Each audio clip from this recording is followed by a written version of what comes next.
moving on. Shortly after the victory, WION's business editor Rahul Karunakar spoke to the co-owner of the Boston Celtics, who is in Dubai for the World Governments Summit, and spoke about the growth of various sports leagues across the world. Take a listen. Stephen, you're also actively involved in sport, and you're the co-owner of the Boston Celtics. They're currently top of the Eastern Conference in the NBA and have been knocking on the door of the championship for the last few seasons, but haven't actually been able to cross the line. From a boardroom point of view, what are the plans to grow the franchise at a global scale?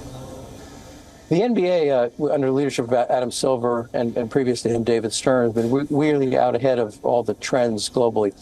Basketball and football/soccer are two global games, and the whole world has changed with the advent of streaming and instant communications and connection to all these sports.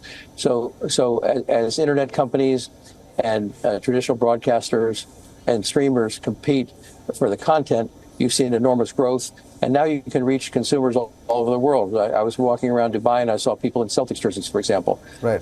So I think we're only in the early stages of that, and global sports are going to continue to grow, and they're critical to attracting eyeballs to get on the advertisers' sites. Right. Stephen, as co-chairman of Italian football club Atalanta, you're also part of the footballing ecosystem. You were previously interested in acquiring the Premier League giants Chelsea. Is there a possibility of future investments in any other English clubs? You know, PAG's group has a broad focus on soccer/football and basketball. And so we're looking at many opportunities. We believe there's growth in a multi-club strategy. You can utilize some of the same analytic techniques and advertising and aggregating eyeballs across these different clubs. So yes, we're actively looking at clubs in England. We're looking at clubs in France. We're looking at clubs in Spain as part of a multi-club strategy. And I think that'll be a trend going forward. Any particular club of interest, if I can ask?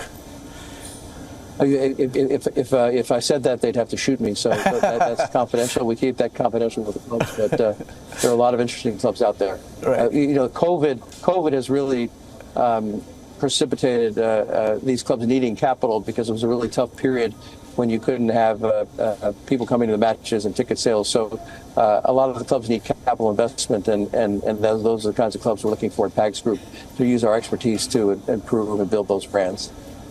Right. I'm not sure if you're familiar with cricket, but American businessmen like the Glazer family have brought franchises in the UAE Cricket League, while major cricket league cricket has also been established in America. Is getting involved in cricket on your agenda in the future, maybe near future?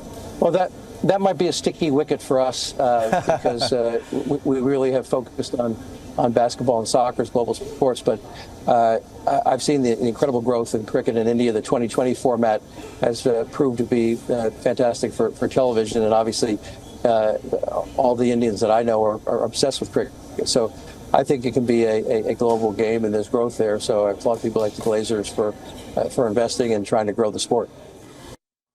For all the latest news, download the WION app and subscribe to our YouTube channel.